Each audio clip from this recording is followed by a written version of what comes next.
श्री हरिजन महाराज, सन्यासी महाराज, श्री नेसी महाराज है, नेसी सब मोटे मोटे महाराज, विष्णुदेवत महाराज कांग्रेसी लीडर और वे सन्यासी ছিলেন।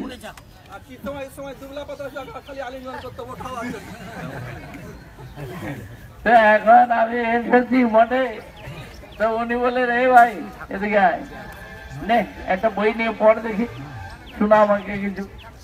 তো এখন ভক্তি রত্নাকর গ্রন্থ সর্বপ্রথম, আমি তো ওই সব জানি টানি না, এখন সবই ইংরেজি 2-4 দিন।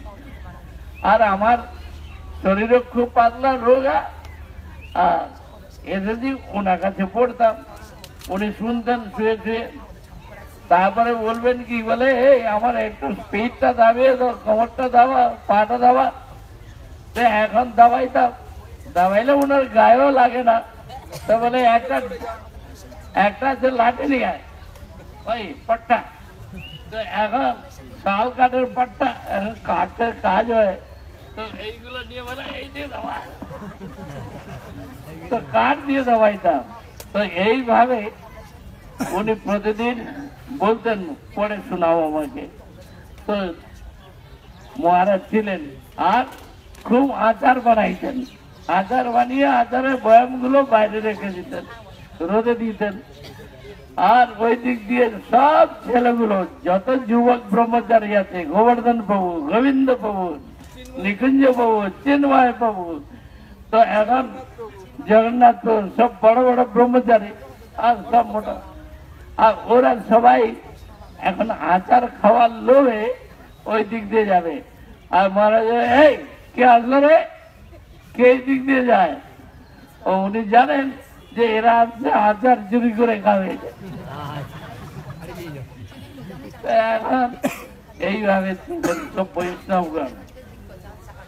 পরম পূজ্য শ্রী ঊর্ধ্ববন্তী মহারাজ, তিনি বেশ ভালো পণ্ডিত ছিলেন, ডাক্তার, কীর্তনও লিখতেন, এবং একটা গ্রন্থ সিদ্ধান্ত রত্নম, শ্রী বলদেব বিদ্যাভূষণ প্রভুর গ্রন্থ সিদ্ধান্ত রত্নম, ওইটি লিখবার সময় উনি লিখেছিলেন, তারপরে প্রকাশন হয়। তো এইভাবে বৈষ্ণবগণ তারা সেবা করেছেন।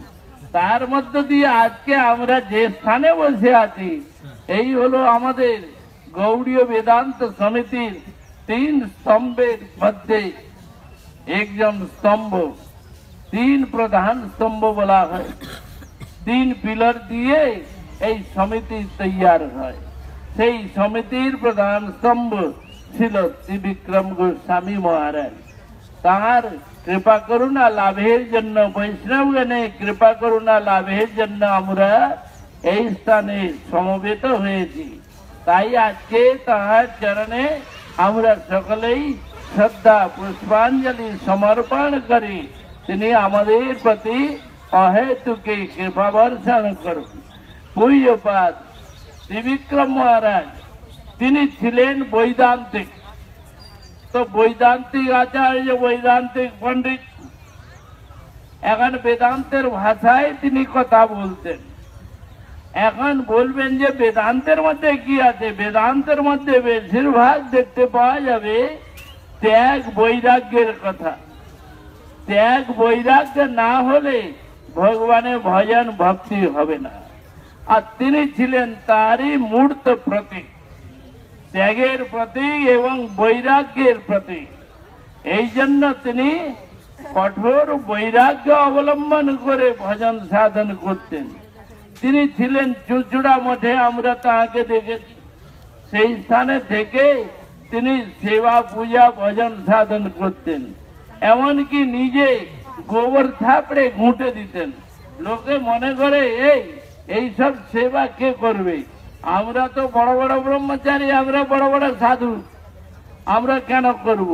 কিন্তু আমরা ত্রিবিক্রম মহারাজকে দেখেছি। আমি যখন যতবার গিয়েছি মহারাজের সঙ্গে, ততবার ওনাকে দেখেছি উনি গোবর থাপড়াচ্ছেন। গোবর দিয়ে ঘুঁটে দিয়ে ওই রান্না হবে। আর কঠোর ত্যাগ বৈরাগ্য, ভিক্ষা করে আনবেন, সাইকেল করে যাবেন ছোট্ট একটা কাপড় পরে, তো ভিক্ষা করে আনা। তো এইসব করে তাহারা সমিতিকে স্থাপন করেছে। আজকে যদি আমরা মনে করি যে আমরা কেন ভিক্ষা করব, কেন প্রচারে যাব, তো ওইসব ব্রহ্মচারীদের আমি বলবো ডুবে মরা দরকার আছে। মঠের মধ্যে কতগুলি এমন অপদার্থ লোক আছে যারা ওই সেবা করতে চায় না, পরের সেবা নেব। এখন আমাদের গুরুবর্গ তারা কি করলে, তারা তো নিজের জীবনে কঠোর পরিশ্রম করেছেন, তারা সেবা করেছেন আর ভজন করেছেন। ভজন শুধু হরে নামে মালা নিয়ে কয়েকজনকে দেখি একটু পরিবেশনে আসবে না, কিছু করে না, শুধু মালা নিয়ে ঘুরছে, যেন কত হরিনাম করছে। আরে প্রসাদ পাওয়ার সময় সবাই ঘুরছে, একটা পাতা দাও, তাদেরকে একটু আসন দাও, বসবার জন্য ব্যবস্থা বানাও, একটু পরিবেশন করো, সেই সব করে না। তো আমরা গুরুবর্গের কি আদর্শ, কি শিক্ষা নিচ্ছি আমরা? আমাদের গুরুবর্গ তারা কঠোর পরিশ্রম করেছে। ছিল নারায়ণ গোস্বামী মহারাজ প্রচার করেছেন, ঘরে ঘরে ভিক্ষা করেছেন, পরিক্রমা ম্যানেজ করেছেন, কঠোর পরিশ্রম করেছেন। যখন আমরা মঠে আসলাম তিনি শিখাইলেন, বলে এই যা, যত যাত্রী আছে, যত লোক শুয়ে আছে, বলে সবাইকে দেখো কেউ মাটিতে না শুয়ে থাকে, কেউ হয়তো গামছা বিছিয়ে শুয়ে আছে, তার বিছনা নাই, এমনি ভাবে শুয়ে আছে, ঠান্ডা লাগবে, শরীর খারাপ হবে, দেখো। কারো যদি রোগ ব্যাধি হয় তার জন্য সেবা করো, এবং নিজের বিছনা পর্যন্ত যা কিছু আছে বার করে, তো সেবার জন্য প্রত্যেককে খাওয়া দাওয়া ঠিক মতো হলো কিনা, প্রসাদ ঠিক মতো পেয়েছে কিনা, তারা সবাই ঠিক মতো শুইতে পেরেছে কিনা, সব কিছু মহারাজ লক্ষ্য রাখতেন, আমাদেরকে পাঠাইতেন, শিখাইতেন, বলে যা। কিন্তু আমরা তাদের আদর্শ শিক্ষার থেকে এখন কোথায় যাচ্ছি? আমরা যে আমরা একটা হরিনাম মালা নিয়ে কাকে দেখাচ্ছি, কি ভজন করি আমরা? আর গুরুবর্গ তারা কঠোর বৈদান্তিক, জীবের স্বরূপ হয় কৃষ্ণের নিত্য দাস, কৃষ্ণের তটস্থা শক্তি ভেদাভেদ প্রকাশ। এইটি রোজ দিন বক্তৃতার মধ্যে, এখন পাঠের মধ্যে বলবেন। আমাদের উমা দিদি তিনি বলতেন কি, বলে মহারাজ আপনার শুধু একটাই দোয়া, একটাই পদ, আর ভোগবাদ। ভোগবাদের বিরুদ্ধে তিনি কঠোর প্রতিবাদ করতেন। কেন? এই যে ভোগী আর ত্যাগী দুহে অবৈষ্ণব, এরা হচ্ছে বৈষ্ণব নয়। এক ভোগী, তারা ভোগ করবার জন্য এসেছে, এনজয় করবার জন্য, আর ত্যাগী বলছে সব কিছু ত্যাগ করে বসে আছে। তারা ভগবানকে পর্যন্ত ত্যাগ করে দিয়েছে। ভগবানের মূর্তি এসব মায়া কল্পিত, এসব মিথ্যা, এগুলি করে কি হবে? ভগবানের পূজা করে, তার সেবা করে কি হবে? এইসব কাজকর্ম সেবা তিনি শিক্ষা দিতেন, বলতেন দেখো ভোগী আর ত্যাগী দুইজনেই অবৈষ্ণব, তারা বৈষ্ণব নয়, তাদের বৈষ্ণবতা নয়। বৈষ্ণব কাকে বলবে? যারা ভগবানের সেবা করে, পূজা অর্চন করে, তার সেবার জন্য মন প্রাণ হৃদয় সমর্পণ করেছেন, তবে তো বৈষ্ণব হবে। ব্যবহার গুণে গুণী হলে তবে হয় বৈষ্ণব। আবার বললেন কি, ভক্তি এমন, এতই তার শক্তি, এত প্রভাব, সে ভগবানকে হৃদয়ের মধ্যে টেনে আনছে, তাহাকে দর্শন করতে পারছে, তবে তো বৈষ্ণব হবে। এবং ব্যবহার গুণে গুণী হওয়া চাই। অনেকে এখন দেখতে পাওয়া যাচ্ছে গুরু বৈষ্ণবদের আদর্শ শিক্ষা তারা ভুলে গিয়েছে। এখন নিন্দা ছাড়া আর কোনো কথা নাই, চর্চা, পর সমালোচনা এইসব করবার জন্যই ব্যস্ত, তাই না? তো এর দ্বারা ভক্তি হয় না, ভজন হয় না। অতএব কোথায় কে কোথায় যাচ্ছে? আমরা গুরুবর্গের আদর্শ থেকে কোথায় যাচ্ছি? গুরু বৈষ্ণবগণ বললেন বৈষ্ণবের 26টি লক্ষণ: কৃপালু, অকৃত দ্রোহ, সত্যসার, সম, নির্দোষ, বদান্য, মৃদু, শুচি, অকিঞ্চন। सर्वोपकारक शांत कृष्णैक सर मितभु अप्रमत्त मानद अमानी गंभीर करुण मैत्र कवि दक्ष मौनी এই সব গুণে গুণী হলে তবে বৈষ্ণব হওয়া যাবে। ভগবান কৃষ্ণ গীতার মধ্যে বললেন কি দেখো অর্জুন, জগতে বহু লোক, এত লোক তো আছে, কিন্তু আমার প্রিয় কি, আমি কাকে ভালোবাসি? অদ্দেষ্টা সর্বভূতানাং মৈত্র করুণা এব চ। যারা কারো প্রতি দেশ করে না, সকলের প্রতি মৈত্রী ভাব, করুণা পরায়ণ, আর তারা নিরপেক্ষ, উদাসীন, বিষয়ে সংসারে ভোগের প্রতি উদাসীন, ভগবত সেবার জন্য যারা জীবন দিয়েছেন, মন প্রাণ হৃদয় দিয়েছেন, এই যে আপনারা এসেছেন, দেখুন গুরুদেব কি শিক্ষা দিলেন। বললেন এক সময় ওই চুচুড়া মঠে, যেখানে পরম পূজ্য শ্রী ত্রিবিক্রম মহারাজ ওইখানকার ইনচার্জ আর সবকিছু দেখেন, एक समय আমাদের শ্রী নারসিং মহারাজ উনি ছিলেন, শ্রী ভক্তি কুশল নারসিং মহারাজ, তিনি এখন ভিক্ষায় গিয়েছেন। সকালবেলা 8টা সাড়ে 8টার দিকে এক বাড়িতে এখন ঢুকে গিয়েছেন, উকিলের বাড়িতে গিয়ে এখন উঠানে দাঁড়িয়ে বলছেন কি মা কিছু ভিক্ষা দিবেন। আর সেই সময় বাড়ির মা এখন লেপাপতি করছে, ওই পোছা লাগাচ্ছে ঘরের মধ্যে। আর তখন সে কোন মেজাজে ছিল, এখন ওই সময় ওই যে লেপাপতি করছে, পোছা লাগাচ্ছে, ময়লা কাপড়টা সেইটা নিয়ে সাধুর গায়ে ছুঁড়ে মেরেছে। বলে এই সকালবেলা এখন ভিক্ষা চাইতে আসছে, কাজ নাই কর্ম নাই, এই সাধুদের সকালবেলা এখন ভিক্ষা, এই নাও ভিক্ষা। ওই ময়লা কাপড়টা ছুঁড়ে মেরেছে গায়ে, মারতে এখন নারসিং মহারাজ ওইটা উনি ধরে নিয়েছেন, নিয়ে গায়ে তো কাদা লেগেছে, তারপরে ওই কাপড়টি নিয়ে বাইরে গিয়ে জলে ধুয়ে ফেললেন, ধুয়ে নিচড়ে নিয়ে ব্যাগের মধ্যে ভরে নিলেন, নিয়ে চলে গেলেন। তারপরে অন্যান্য বাড়ি ভিক্ষা করে যখন দুপুর বেলা পৌঁছেছেন, তো ওখানে গিয়ে উনি কি করলেন, সঙ্গে সঙ্গে সাবুন দিয়ে ধুইলেন, ওই কাপড়টা সাবুন দিয়ে ধুয়ে শুকাইলেন, শুকিয়ে সন্ধ্যাবেলা ওর একটা চলতে জানি প্রদীপের বাতি তৈয়ার করে তেল দিয়ে একটা প্রদীপ জ্বালাইলেন, আর ওই প্রদীপটা মন্দিরের সামনে ঠাকুরের সামনাসামনি বাইরেই প্রদীপটা জ্বালিয়ে দিলেন। তারপরে এখন হলোটা কি, সেই মাতাজি এখন খুঁজে বেড়াচ্ছেন সাধুটা কখন আসবে, ওই রাস্তায় বারবার তাকাচ্ছে, দেখছে সাধুটা আবার কখন আসবে। তো এখন একদিন 2 দিন 4 দিন হয়ে গেল, সাধু যখন আবার ওই রাস্তায় বেরিয়েছে যাচ্ছে, ওই মাতাজি দেখতে পেয়ে ছুটে এসে পায়ে পড়ে কান্নাকাটি ক্ষমা চাইতে লাগে। ক্ষমা চেয়ে বললেন কি সাধু বাবা আপনি চলুন, বাড়িতে চলুন। বাড়িতে নিয়ে গিয়ে তাকে বসিয়ে ফল ফুল মিঠাই ইত্যাদি খাওয়াইলেন, আর ক্ষমা চাইলেন বারবার। বললেন কি আজকে থেকে আমরা বাড়ির সকলেই গুরুদেবের আশ্রয় নিয়ে আমরা ভজন করব।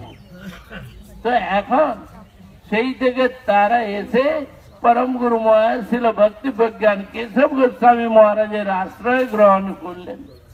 তো এখন গুরুদেব শিখাইলেন যে ওই যে ছেঁড়া নেকড়াটা আর ময়লা নোংরা কাপড়টা, ওর থেকে যে একটা বাতি তৈয়ার করে ভগবানের সামনে আর ধূপ জ্বালিয়ে প্রদীপ জ্বালিয়ে দিয়েছে, তাতে তার স্বীকৃতি হয়ে গেছে। আর সেই স্বীকৃতির বলে তারা সবাই এখন হরিনাম দীক্ষা নিয়ে ভজন করছেন তো চুচুড়ায়। তো এইভাবে সাধু বৈষ্ণবগণ তারা শিখাইলেন যে ভক্তের অল্প একটু দ্রব্য কেউ শ্রদ্ধা পূর্বক যারা এইটুকু জালও দিয়েছে, অনেকে দেয় এরকম ভাবে রেখাবে করে অল্প একটু জাল নিয়েছে ওই দেয়। তো সাধুরা গিয়ে তারা ভিক্ষা করে ওইটুকু নিয়ে আসে, এবং প্রতিজ্ঞা থাকে যে আমরা চালটা যে কোনো প্রকারে নবদ্বীপ ধামে পৌঁছে দিতে পারলেই তবে শান্তি। কেন? অত হিউজ চালের মধ্যে অল্প চাল, একটা দানা তো ওখানে পৌঁছে যাবে, ভগবানের ভোগে লেগে যাবে, তাতে তাদের সুকৃতি হবে, তাদের কল্যাণ হবে। গীতার মধ্যে ভগবান বললেন কি, সুকৃতি না থাকলে কেউ ভজন করে না। দেখুন রেলে কত লোক ভিক্ষা করে, কত পুরুষ মহিলা, কত লোককে বলা হয় আপনারা একটু আসুন, মঠে থাকুন, সেবা করবেন, মঠেই থাকবেন, কিছু সেবা নাই করুন, বসে বসে খাবেন, কেন ভিক্ষা চাইছেন, চলুন। কিন্তু তারা আসতে পারে না। কেন আসে না?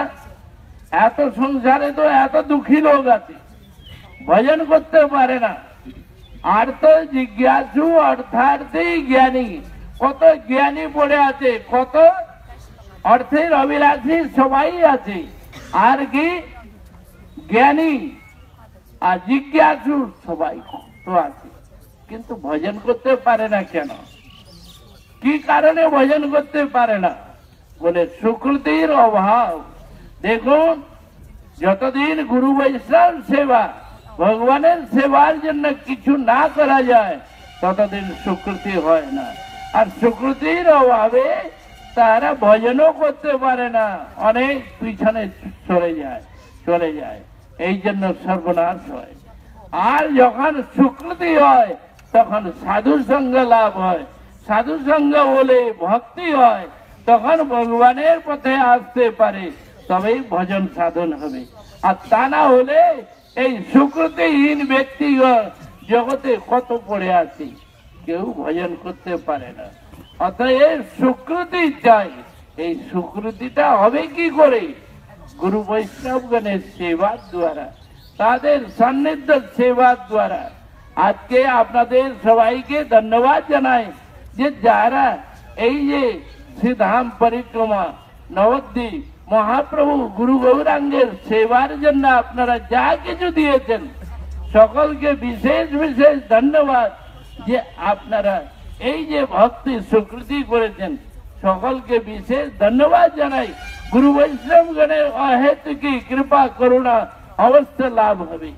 গুরুদেব বলতেন, বলে এই বাড়িতে গিয়েছো, এইজন ভক্ত এসে বলে দিয়েছে যে গুরুদেব আমাদের বাড়িতে যায় নাই। তখন গুরুদেব জিজ্ঞাসা করছেন, বলে এই তুমি সব বাড়ি গিয়েছো? বলে হ্যাঁ। তো বলে এই বাড়িতে গিয়েছো, এই ভক্তের বাড়ি? এইবারে তো ভুল হয়ে গেছে, আমি যেতে পারি নাই। বলে কান ধরে উঠে বসো, জানো তুমি যাচ্ছ না, আমি যাচ্ছি, তুমি আমার প্রতিনিধি হয়ে যাচ্ছ, কিন্তু আমি নিজে যাচ্ছি সেই সব ভক্তের বাড়িতে। প্রত্যেকের প্রতি আমারই কৃপা করুণা আশীর্বাদ সকলের প্রতি আছে। অতএব তুমি প্রতিনিধি, তোমাকে যেতে হবে সব জায়গায় সেবা করতে।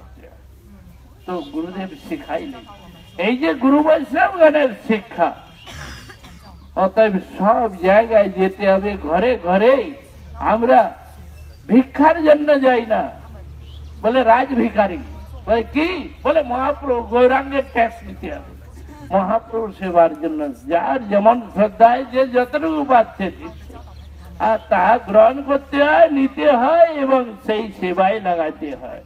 এখন কিছু লোক তারা এখন গুরু বৈষ্ণব সেবা আর এইসব শিক্ষাগুলি ভুলে গিয়ে তারা ভাবছে যে আমরা কেন সেবায় দেব, কেন করব।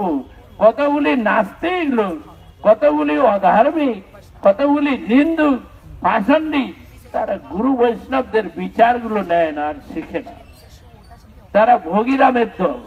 অতএব কিছু ভোগী আর কিছু ত্যাগী, দুহে অবৈষ্ণব, দুহে তজমন, প্রভুপাদ বলে গেলেন। অতএব সেবার জন্য যে যাতে সেইটাই গ্রহণ করতে হবে, সেইটি ভগবানের সেবায়, গুরু বৈষ্ণবের সেবায় দিতে হবে। আমার ভোগের জন্য, তাহলে তারা হলো স্বার্থী এবং তাদের মরার নির্ঘাত। সেই জন্য গুরু বৈষ্ণবগণের শিক্ষা গ্রহণ করতে হবে। আমরা পরম পূজ্যপাদ ছিল ভক্তি বেদান্ত ত্রিবিক্রম গোস্বামী মহারাজ, যিনি আমাদের গুরুবর্গ অহেতুকি কৃপা করেছেন, আশীর্বাদ দিয়েছেন, আর সর্বক্ষণ আমাদের সেবায় লাগিয়ে রেখেছেন। তাদের যে অতিশয় স্নেহ প্রীতি মমতা আমাদেরকে বেঁধে রেখেছে, তাই আজকেও আমরা তাহার চরণ সান্নিধ্যে পড়ে আছি, তার কাছে এসেছি। তিনি আমাদের ক্ষমা করবেন, আমাদের অপরাধ ভুল ত্রুটি সংশোধন করবেন, হৃদয়ে প্রেরণা দিবেন, শিক্ষা দিবেন। সেইটুকু কৃপা করুণার জন্যই আমরা এই স্থানে উপস্থিত হয়েছি। বলো পরম পূজ্য শ্রী ত্রিবিক্রম গোস্বামী মহারাজ কি